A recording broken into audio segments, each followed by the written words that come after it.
नमस्कार प्रेक्षकांनो, मालिकेच्या आजच्या भागामध्ये आपल्याला पाहायला मिळणार आहे की इकडे तीर्थाला ऊर्जाला त्रास देणाऱ्या विक्रांतची कशी वाट लावायची याचं जबरदस्त प्लॅनिंग हर्षवर्धनने केलेलं आहे। जेव्हा हर्षवर्धन घरी येतो आणि घरी आल्यानंतर त्याला तीर्थाची अवस्था पाहून कळतं की तीर्थाच्या बाबतीत काहीतरी चुकीचं घडलेलं आहे आणि त्यामुळं हर्षवर्धन पेटून उठलेला असतो। तो तीर्थाच्या जवळ येतो, तीर्थाला समजावू लागतो की हे बघ बाळा, कसं माहितीये का, कुठल्याही गोष्टीचा गाजावाजा करायचा नाही। जे आपल्याला करायचं आहे ते शांततेत करायचं, कारण अशी शिक्षा त्याला दिलेली आहे की विचारही करू नकोस, कारण त्याची वाट तर लागलेली आहे। असं इकडे हर्षवर्धन तिला सांगत असतो, कारण काहीही झालं तरीही अशी शांतीत क्रांती करायची हे हर्षवर्धनकडून शिकलं पाहिजे। त्यानंतर आपल्याला पाहायला मिळतं ते म्हणजे इकडे आता दिग्विजय शिर्केने सुद्धा पाठवायला सांगितलेलं आहे की असा जर का तो आपल्या समोर येत नसेल तर एक महत्त्वाची गोष्ट करायची आहे, आणि ती म्हणजे की त्याला आपल्या समोर आणण्यासाठी त्याचे मित्र फोडायचे आणि त्या मित्रांकडून हे सत्य शोधून काढायचं, असं इकडे आता पाटोळेला सांगितलेलं असतं। म्हणजेच विक्रांतच्या मित्रांमार्फत जायचं, लोकेशन ट्रेस करायचं आणि त्याला उचलून आणायचं आहे, कारण आता स्वतःच्या गळ्याशी नाकातोंडात पाणी चाललेलं आहे। ते पाहून मात्र इकडे दिग्विजय शिर्केंनी ठरवलेलं आहे की काहीही झालं तरीही आता वाट लावायची आहे, ती म्हणजे विक्रांतची वाट लावायची आहे। त्याच्या डोक्यावर पाय देऊन त्याच्या नरडीचा घोट घेऊन आपल्या स्वतःला वाचवायचं आहे, हे त्यांनी ठरवलेलं आहे। हे सगळं कशा पद्धतीने होणार आहे ते आपण या व्हिडिओमध्ये पाहणार आहोत, त्यासाठी व्हिडिओ शेवटपर्यंत पहा। त्याचबरोबर चॅनलवरती नवीन असाल तर चॅनलला नक्की सबस्क्राईब करा। इकडे आपल्याला पाहायला मिळतं ते म्हणजे काहीही झालं तरीही आता ऊर्जा आणि शौर्य दोघंही जेवत असतात। त्यावेळी ऊर्जा म्हणते की शौर्य तुझ्या विरोधात ना चांगली पोलीस कंप्लेंटच करणार आहे, असं इकडे ती बोलत असते। तेव्हा मात्र शौर्य म्हणत असतो की काय झालं, तू माझ्याबद्दल असं का बोलतेस? तेव्हा ती म्हणते की मग काय करू? नाही, काय करू ते सांग, कारण तू जो काय मला त्रास देत असतो, छळत असतो, त्याबद्दल मी काय केलं पाहिजे, असं म्हणत ती बोलत असते। तेव्हा मात्र शौर्य म्हणत असतो म्हणजे म्हणजे काय करणार आहेस? चांगली कठोरातली कठोर शिक्षा देणार आहे तुला। तेव्हा शौर्य म्हणतो की तुझ्याबरोबर ना एका खोलीत बंद राहण्याची शिक्षा दे। तेव्हा ती म्हणते की हो चालेल, असं म्हणत आता शौर्य तिच्यासोबत बोलत असतो। तेवढ्यातच हर्षवर्धनचा फोन येतो।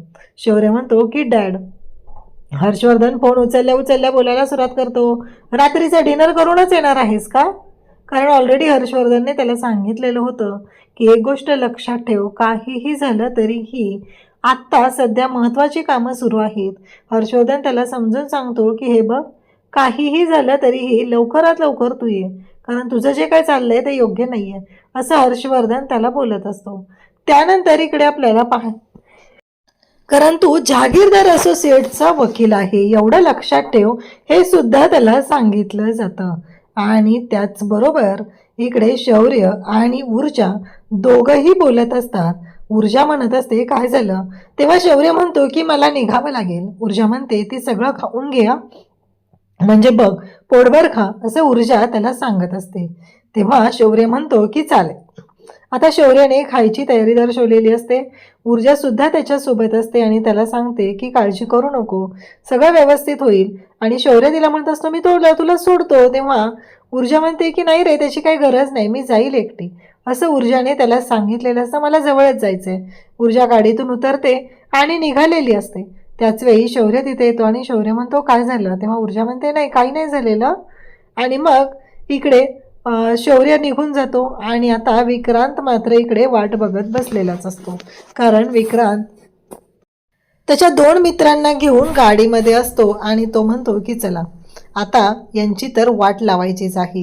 कारण त्याचा मित्र म्हणत असतो की बाद झालं, असं नको करूस, तू ऐक माझं, असं तो सांगत आहे। पण विक्रांत मात्र ऐकायला तयार नाही।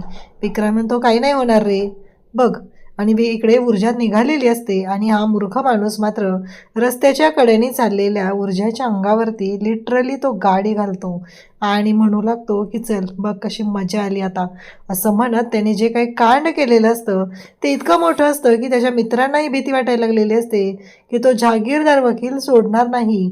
कारण काहीही झालं तरीही या सगळ्या गोष्टी आहेत ना, विचार कर, आधीच तो पेटून उठलाय, तुला माहिती आहे ना काय होऊ शकतं, असं म्हणत दोघंही बोलत असतात. आणि त्याच वेळेस इकडे तो म्हणत असतो की काही होणार नाहीये, सगळं नीट होणार आहे, तू काळजी करू नकोस, असं म्हणत बोलणं सुरू झालेलं असतं. आणि त्याच वेळी ऊर्जा खाली पडलेली असते, ती स्वतःला सावरते आणि त्याच वेळी उठते आणि म्हणू लागते की नाही, काहीही झालं तरीही मला या सगळ्या गोष्टी शांतपणे कराव्याच लागणार आहेत, असं म्हणत ऊर्जा आता स्वतः उठलेली असते आणि ती म्हणते की चला या सगळ्या गोष्टी हँडल करणं गरजेचं आहे. हे लक्षात आल्यानंतर ऊर्जा म्हणते की नाही, मला आधी फोटो घेतला पाहिजे. ती गाडी समोरून जात असते आणि ऊर्जाने मात्र आता फोटो घेतलेला असतो आणि ऊर्जाच्या लक्षात आलेलं असतं की तिला काय करायचं आहे, गोष्टी कशा पद्धतीने करायच्या आहेत हे तिच्या चांगलंच लक्षात आलेलं असतं. आणि असं म्हणत ऊर्जाने त्या गाडीचा फोटो घेतलेला असतो. गवत्या आता माझं काय ठीक नाही असं दुसरा मित्र म्हणू लागतो, कारण जे काही घडलेलं आहे ते मात्र खूपच भयानक असं असतं. तो घाबरलेला असतो. तो म्हणत असतो की नाही, काही झालं तरीही या सगळ्या गोष्टी चुकीच्या पद्धतीने चाललेल्या आहेत. आणि गवत्या घाबरलाय. गवत्या म्हणतो की नाही नाही, आपल्यालाच काहीतरी करावं लागणार आहे. हे लक्षात आल्यानंतर मात्र इकडे इकडे विक्रांत म्हणत असतो की गप्प बस रे, काही होणार नाहीये, आता एकेकाला असं छळणार आहे ना बघ. आणि त्याने तसं म्हणत त्याच्या मित्राचा मोबाईल घेतलेला असतो आणि त्या मोबाईलवरून तो आता फोन लावत असतो. तेव्हा हे म्हणत असतात की काय चाललंय, कोणाला फोन लावतोयस तू. आणि मग तो म्हणतो की बघ रे, मज्जा बघ, काय करणार आहे मी, असं म्हणत आता फोन लावला जातो. इकडे ऊर्जाच्या लक्षात आलेलं असतं. ऊर्जा म्हणते हा जर विक्रांत असेल तर मला तीर्थाला सांभाळलं पाहिजे, मला तीर्थाकडे लक्ष दिलं पाहिजे, असं म्हणत ऊर्जा घाबरलेली असते. ऊर्जा म्हणते की मला लगेच तीर्थाकडे गेलं पाहिजे, तीर्था ठीक असेल ना, तीर्थाला काही होणार नाहीये ना, असा विचार ऊर्जाच्या डोक्यात सुरू झालेला असतो. आणि ऊर्जा धावतच आता तीर्थाकडे निघालेली असते. इकडे तीर्था वाचत बसलेली असते पुस्तक. या सगळ्यातून ती बिचारी लेकरू बाहेर पडण्याचा प्रयत्न करत आहे, पण हा विक्रांत मात्र तिला शांत काही बसू देत नाही. त्यानंतर आपल्याला पाहायला मिळतं ते म्हणजे इकडे विक्रांत फोन करतो आणि काहीच बोलत नाहीये, गप्प बसून राहतो. आणि त्यानंतर तो पुन्हा फोन करतो. तीर्थाला कळतच नाहीये की काय चाललंय हे सगळं, का असं होतंय, हा प्रश्न तिला पडलेला असतो. ती घाबरलेली असते. तेव्हा मात्र पुन्हा विक्रांतचा फोन येतो आणि तो बोलायला सुरुवात करतो. तो म्हणतो तीर्था. तीर्था म्हणते काय चाललंय हे सगळं. तेव्हा तो म्हणतो ओळखला का आवाज. ती म्हणते विक्रांत, तुला कळतंय का तू काय करतोयस हे सगळं.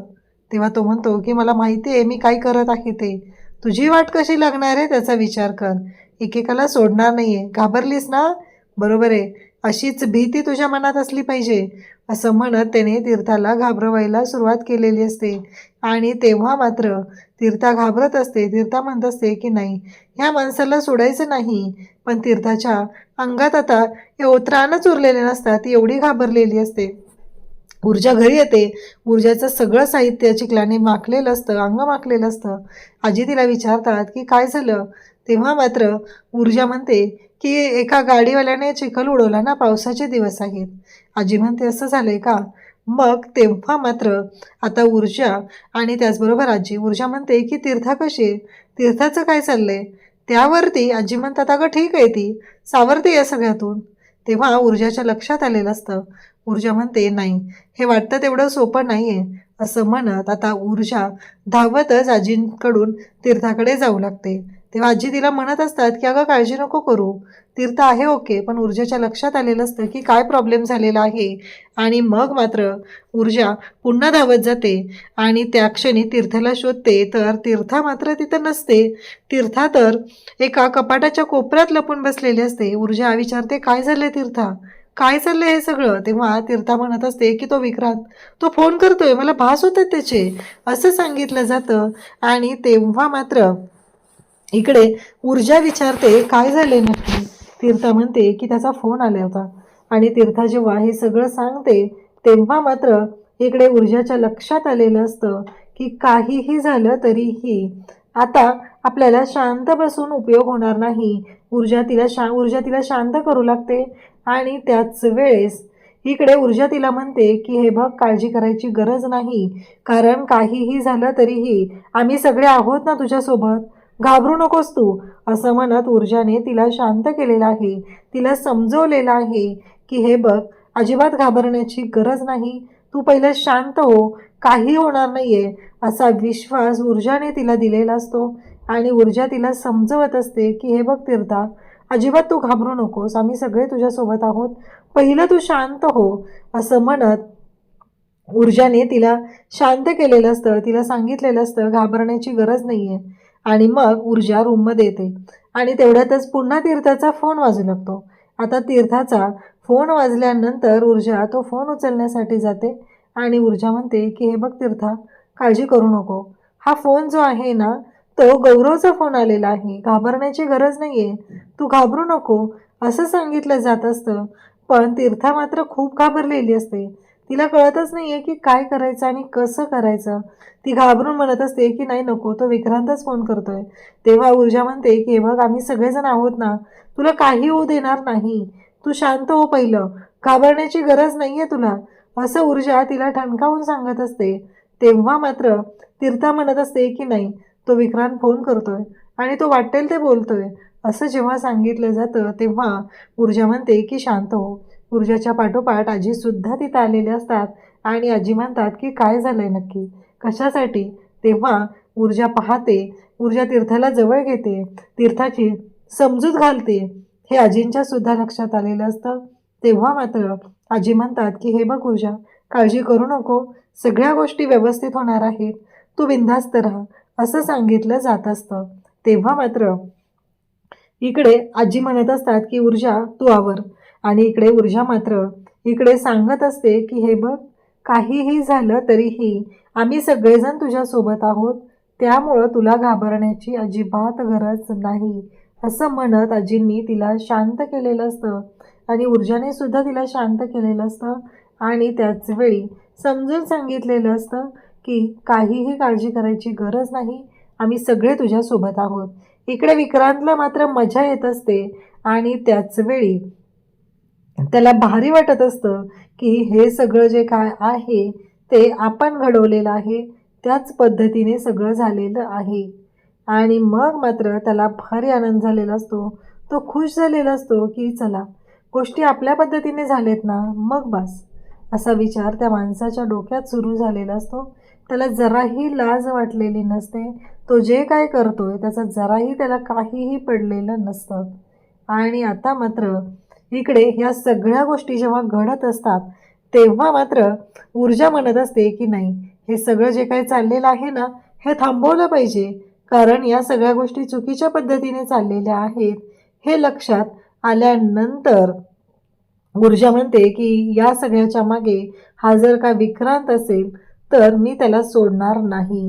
हे ऊर्जाच्या सुद्धा लक्षात आलेलं आहे आणि ऊर्जाने त्याची वाट लावायचं ठरवलेलं असतं. आता मात्र ऊर्जाच्या लक्षात आलेल्या असतात सगळ्या गोष्टी, काय करायचं, कसं करायचं, या सगळ्या गोष्टींचा विचार तिच्या डोक्यात सुरू झालेला असतो. आणि ती म्हणते की या माणसाला सोडायचं नाही, काहीही झालं तरीही या माणसाला सोडायचं नाही, हे मात्र तिने पक्क ठरवलेलं आहे. इकडे आता दिग्विजय शिर्के हादरलेला असतो. दिग्विजय शिर्के म्हणत असतो की नाही, काहीही झालं तरीही आता ह्या विक्रांतच्या बाबतीत आपल्याला निर्णय घेणं गरजेचं आहे. हे दिग्विजय शिर्केच्या लक्षात आल्यानंतर दिग्विजय शिर्के म्हणत असतो की पाटोळे, तो कुठे आहे त्याला शोधून काढा, आत्ताच्या आत्ता त्याला शोधून काढा, तो कुठे आहे ते मला कळलं पाहिजे. असं म्हणत दिग्विजय शिर्केने आता ज्या निर्णयामुळे हे सगळं चालू झालेलं असतं, विक्रांतला फोन लावायला सांगितलेला असतो. आणि जेव्हा मात्र विक्रांतला फोन लावला जातो आणि मग कळतं की या सगळ्यामागे कोण आहे ते, आणि मग मात्र दिग्विजय शिर्के भयानक चिडलेले असतात आणि काहीही झालं तरीही त्याला सोडायचं नाही विक्रांतला, हे मात्र पक्का असतं. इकडे ऊर्जा आणि शौर्य येतो, ऊर्जाला मिठी मारतो. बायको, घरी आलेला तुझा चेहरा पाहिला ना, खूप छान वाटतं, असं म्हणत तो ऊर्जाच्या जवळ आलेला असतो. पण त्याच वेळेस काही गोष्टी घडत असतात, त्या म्हणजे ऊर्जाच्या लक्षात आलेलं आहे. आणि मग मात्र इकडे शौर्य पाहतो आणि शौर्य म्हणतो, काय झाले ऊर्जा? ऊर्जाच्या हाताला जखम झालेली असते. ऊर्जा सांगत असते की एक गाडी आली आणि त्या गाडीने ठोकलेलं आहे. तेव्हा शौर्य म्हणतो, ऊर्जा फोन करायचा ना, हे सगळं काय घडतंय, या सगळ्या गोष्टी तुझ्या लक्षात येत आहेत का? तेव्हा शौर्य म्हणतो की हे सगळं विक्रांतने केलेलं असणार आहे. तेव्हा ऊर्जा सांगू लागते की हे बघ शौर्य, मलाही तसंच वाटतंय आणि तो आपल्या सगळ्यांना त्रास देण्यासाठी हे सगळं करतोय. तीर्थाला सुद्धा फोन करून तो टॉर्चर करतोय. आता आजींनी सगळं ऐकलेलं असतं. आजी हर्षवर्धनला सगळं सांगतात. हर्षवर्धन आल्या आल्या तीर्थाकडे येतो, म्हणतो, हे बघ बाळा, काळजी करू नको, त्याला त्याच्या कर्माची शिक्षा मिळणार आहे. फक्त जे काय करायचं आहे ते शांततेत करायचं आहे. काहीही झालं तरीही या सगळ्या गोष्टी ज्या आहेत त्या वेगळ्या पद्धतीने झालेल्या आहेत, हे लक्षात ठेव. कारण या सगळ्यामागे असलेल्या विक्रांतला मी सोडणार नाही. तुझ्या बापावरती पूर्ण विश्वास आहे ना, त्यामुळं काळजी करू नकोस. काहीही असलं तरीही आपण सगळेजण आहोत ना, आणि मी त्याला शिक्षा देणार आहे. फक्त गाजावाजा करून नाही, तर शांततेत त्याला शिक्षा मिळणार आहे, हे सगळं आता सांगितलेलं असतं. तेव्हा मात्र हर्षवर्धन हे तिला समजवत असतो. त्याच वेळी आजी आणि विजया दोघीही बाहेरून हे सगळं पाहत असतात. त्याच वेळी आता इकडे हर्षवर्धन ऊर्जा आणि शौर्याच्या रूममध्ये जातो. तेव्हा शौर्य सांगू लागतो की डॅड, आज ऊर्जाच्या बाबतीत जे झालेलं आहे ते पूर्णपणे चुकीचं आहे. ऊर्जावरती हल्ला झालेला आहे. तेव्हा हर्षवर्धन म्हणतो की हे बघ, त्या विक्रांतला काय शिक्षा द्यायची ते मी देणार आहे. तुम्ही दोघांनी त्याच्यामध्ये पडायचं नाही. मी बघून घेईल त्याचं काय करायचं आहे ते. असं म्हणत हर्षवर्धनने आता इकडे ऊर्जाला आणि शौर्याला शब्द दिलेला असतो. तेव्हा मात्र इकडे पाटोळेंना सुद्धा आता विक्रांतच्या बाबतीत चौकशी करायला दिग्विजय शिर्केने सांगितले. त्याच्या मित्रांना पकडा आणि त्याला घेऊन या, म्हणजे त्याची कशी वाट लावायची ते मी पाहतो, असं त्यांनी ठरवलेलं असतं. तर इकडे विक्रांतची आता पुरती वाट लागणार आहे. विक्रांत म्हणत असतो की मी अशा ठिकाणी जाणार आहे की मला कोणी शोधूच शकणार नाही. असं इकडे विक्रांतने ठरवलेलं असलं तरीही त्याची वाट तर लागणार आहे, याबद्दल काही शंकाच नाही. अशाच अपडेटसाठी चॅनलशी कनेक्ट राहा. थँक्यू.